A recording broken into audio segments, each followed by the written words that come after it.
Welcome to another episode of the Ginger Romance. Here, you'll hear anonymous stories from travellers all over the world.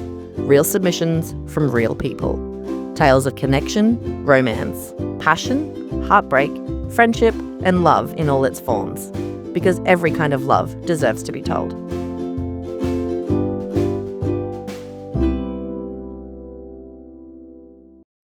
This week on the Ginger Romance, we share a soulmate connection set in Buenos Aires, Argentina. If you've ever wondered whether soulmates really exist, this travel romance might make you believe they do. Let's get into it. I used to think love was supposed to feel dramatic. Movies teach you that. Friends accidentally reinforce it. You hear stories about impossible odds, grand gestures, and roller coaster emotions, so you start believing that if it isn't confusing, maybe it isn't real. Then I went to Argentina. I'd planned 10 days in Buenos Aires before heading down to Patagonia. It was meant to be the cultural part of my trip. Eat too many empanadas, embarrass myself trying to tango, visit museums, and then continue south. Nothing about the itinerary involved meeting someone. On my second afternoon, I ducked into a little bar to escape a thunderstorm that rolled in so quickly that the streets practically emptied. This wasn't the type of bar I would usually go to. Because I don't speak much Spanish, I would always try to find somewhere where the language barrier wasn't much of a problem. But this bar was very much a local bar, and the bartender didn't speak English. I attempted to ask for a menu to hopefully be able to just point at a drink on the list, but I couldn't even get that far.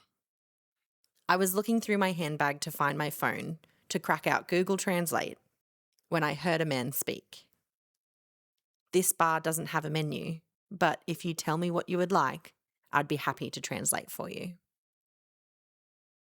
I looked up at the voice speaking to me, and it belonged to a very handsome man with the brightest smile I have ever seen. "I'll take a gin, lime, and soda, please," I said, and I gave him a shy smile back. Once he had ordered my drink, he made his way around the bar and took a seat on the stool right beside me. We ended up speaking for nearly 4 hours. About travel, about music neither of us could sing, about why people collect books they'll probably never read, about family, about the strange loneliness that can exist even when life looks successful.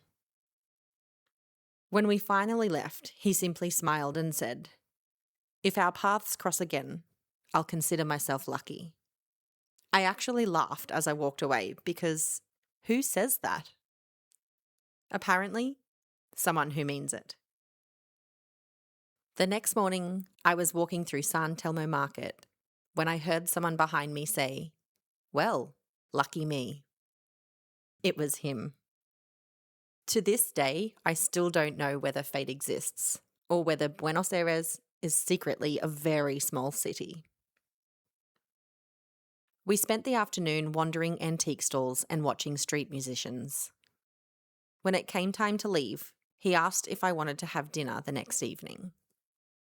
Again, there was something different.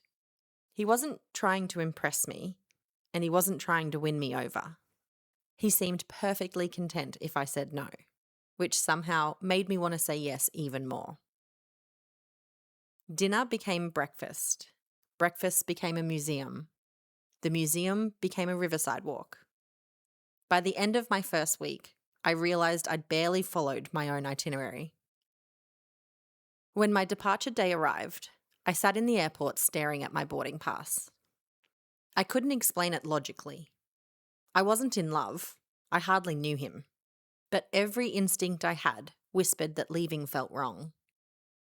So I opened my laptop, paid the airline change fee, and extended my stay by another 2 weeks. When I messaged him to tell him, his reply was simply, "I'm really glad." No fireworks, no declarations, just honesty. And somehow, those 3 words meant more. The following weeks unfolded so naturally they almost escaped my notice. He'd appear outside my accommodation carrying breakfast because he knew I skipped it. If I casually mentioned wanting to visit somewhere across town, he'd spend his lunch break researching the easiest bus route and send me screenshots. When I got sick after eating questionable street food, he arrived with medicine, electrolyte drinks, and soup without me asking. Not because he wanted credit, because taking care of people seemed woven into who he was. And then there were the things that he said. Every morning, without fail. You make today brighter. You're easier to talk to than anyone I've met. I like who I am around you. Nobody had ever spoken to me like that. Not exaggerated compliments, not empty praise. Simple observations that made me feel seen. The night before I finally had to leave Argentina, we walked through Puerto Madero long after midnight. I cried first. He looked devastated that I was crying. I don't know what happens now, I admitted. He thought quietly before answering. We try. That was the entire plan. We try.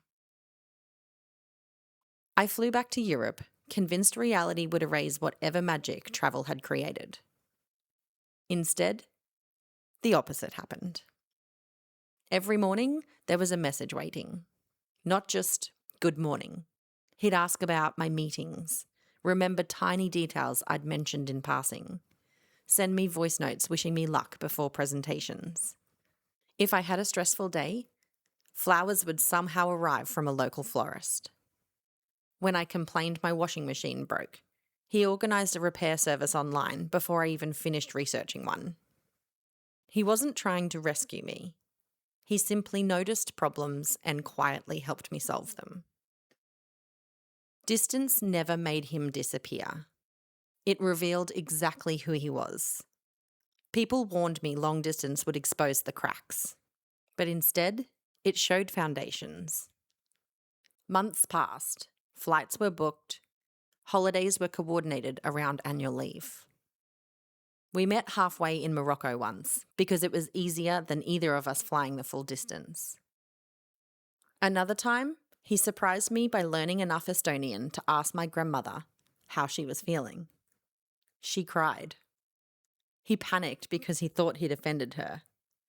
She hugged him and said nobody outside the family has ever bothered learning even one sentence before.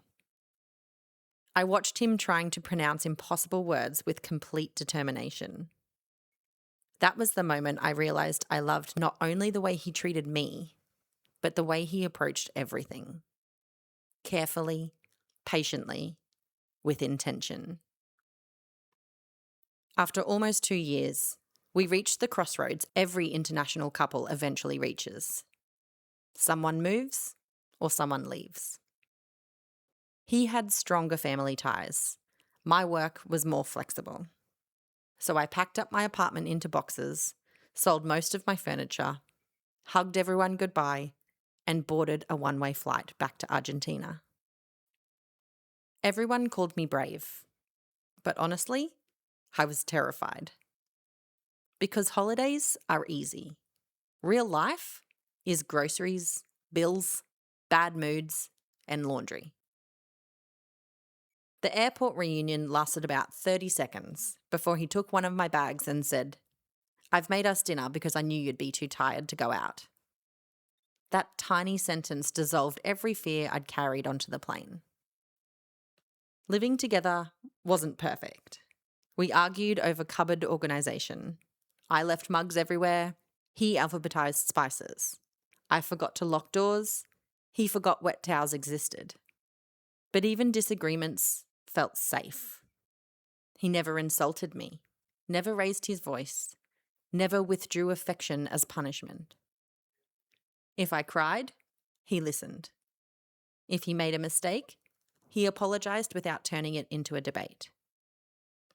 Slowly, I realized this was the healthiest relationship I'd ever witnessed, let alone experienced. One Sunday morning, I woke to find every sticky note in the apartment had writing on it. The bathroom mirror, the kettle, the wardrobe, the cereal container, the coffee machine. Little messages. You make ordinary days extraordinary. Thank you for choosing this life with me. You're my favourite conversation. I still look for you in every room. I spent 20 minutes wandering around crying and laughing at the same time. When he came home from buying pastries, he looked confused. What happened? He asked. You happened, I told him. He looked embarrassed. I just thought Mondays should start nicely. That was him. He never waited for birthdays or anniversaries to make me feel loved. He believed affection belonged in ordinary Tuesdays, grocery runs, and quiet evenings folding laundry together. One afternoon, about 8 months after I moved, he suggested we take a weekend trip to Mendoza. I assumed it was for the vineyards. We spent the first day exactly as expected, tasting wine, wandering through olive groves, and laughing at how hopeless I was at describing flavours. The next morning, he woke me before sunrise. Trust me? He asked through his bright smile. I nodded. We drove in near silence until we reached an open field where dozens of hot air balloons were being prepared. I was so distracted watching them inflate that I barely noticed him speaking with one of the crew members. Once we were in the air, the world changed. The vineyards looked like tiny green patchwork quilts stitched across the valley, and the Andes glowed pink under the early morning light. Neither of us spoke much. It felt too beautiful to interrupt. As we drifted above the landscape, he reached into his jacket. I thought he was pulling out his phone for a photo. Instead, he unfolded a piece of paper. I wrote something, he said, and you know I'm terrible at speeches. He looked genuinely nervous. His hands were shaking as he read from the page. Not about destiny, not about soulmates, not about how he knew from the first moment. He talked about consistency. He said that every ordinary day with me had quietly become his favourite day. That making me tea when I was tired felt as meaningful as travelling the world. That hearing my keys in the front door made him feel at home. That he wanted decades of grocery shopping, burnt dinners, cancelled flights, family holidays, sickness, birthdays, and boring Mondays. Then he folded the paper, looked directly at me, and asked, "Can we keep choosing each other?" When I finally noticed the ring, I'd already started crying. I don't even remember saying yes. Apparently, I said it 6 times. Back at home, we called our families. His mother cried. My father asked practical questions before congratulating us. My grandmother simply smiled and said, I hoped this would happen the first time I met him. Planning a wedding across 2 cultures turned out to be wonderfully chaotic. There were debates about food, about music, traditions, guest lists. Some relatives wanted speeches, others wanted dancing. Someone argued passionately about cake. But somehow, none of it became stressful. Because every disagreement was approached the same way our relationship always had been. Together. If one person felt overwhelmed, the other stepped in. If one person forgot something important, nobody kept score. We married in a garden surrounded by jacaranda trees just beginning to bloom. I remember almost nothing about walking down the aisle. What I remember is seeing him. He looked exactly the same as the man who had translated for me in that little bar. Only now he was crying before I even reached him. Married life hasn't suddenly become magical because of a certificate. The magic was already there. It still looks like him filling my car with petrol because he knows I always forget. It looks like handwritten notes tucked into my laptop before work meetings. It looks like him texting, "Drive safely. I like having you in the world." It looks like fresh coffee waiting beside the bed when I have an early morning. It looks like hearing "thank you" for things that many couples eventually stop noticing. He thanks me for making dinner, for remembering his sister's birthday, for listening after difficult days, for existing in his life. And in return, I try to love him in ways that make his shoulders relax. I learn recipes from his childhood. I surprise him with football tickets. I sit beside him when he's fixing things, even if all I'm doing is handing him the tools. Because love, I've learned, isn't measured by intensity. It's measured by repetition, by all the quiet decisions nobody posts online, by someone choosing kindness when nobody is watching. My friends sometimes ask me how I knew he was the one. I always disappoint them with my answer. There wasn't lightning. There wasn't a moment where the universe paused. There was simply a growing sense of peace. Every month that passed, life became lighter instead of heavier. The relationship asked me to become more of myself, not less. Looking back, extending my holiday feels ridiculous. I changed flights for someone I'd known barely a week. If another person told me they were about to do that, I'd probably advise caution. But the truth is, I wasn't chasing a fantasy. I was responding to consistency. Even then, he had already showed me exactly who he was. He never became more affectionate once he won me. He never stopped trying after I moved. He never assumed marriage meant effort was optional. If anything, he became even more attentive. Last month, I found another sticky note hidden inside a cookbook. I have no idea when he placed it there. It simply read, "I still feel lucky that it rained." Sometimes I think about that tiny bar, about how close I came to walking past before the storm arrived, about how a delayed afternoon changed the shape of my entire future. People love saying everything happens for a reason, and I believe that. Sometimes life quietly places a door in front of you, not with flashing lights, not with guarantees, just with a gentle invitation to stay curious.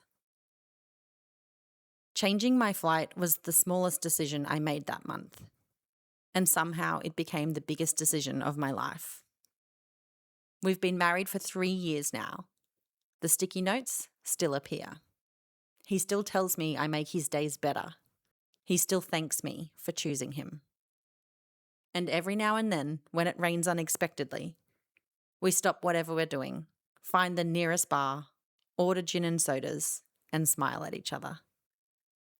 Because somewhere inside both of us is the certainty that none of this would exist if that afternoon had been sunny.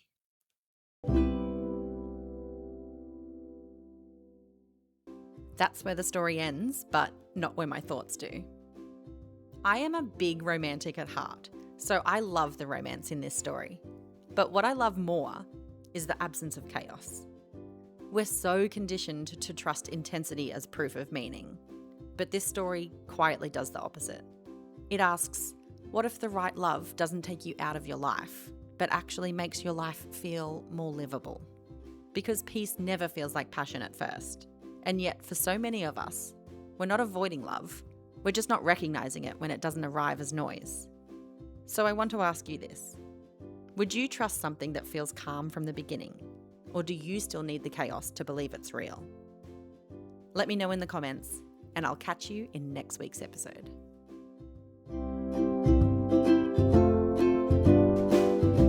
Thanks for listening. Make sure you're following along to keep up to date with weekly stories that will inspire, entertain, and maybe even make you fall in love with the idea of love itself.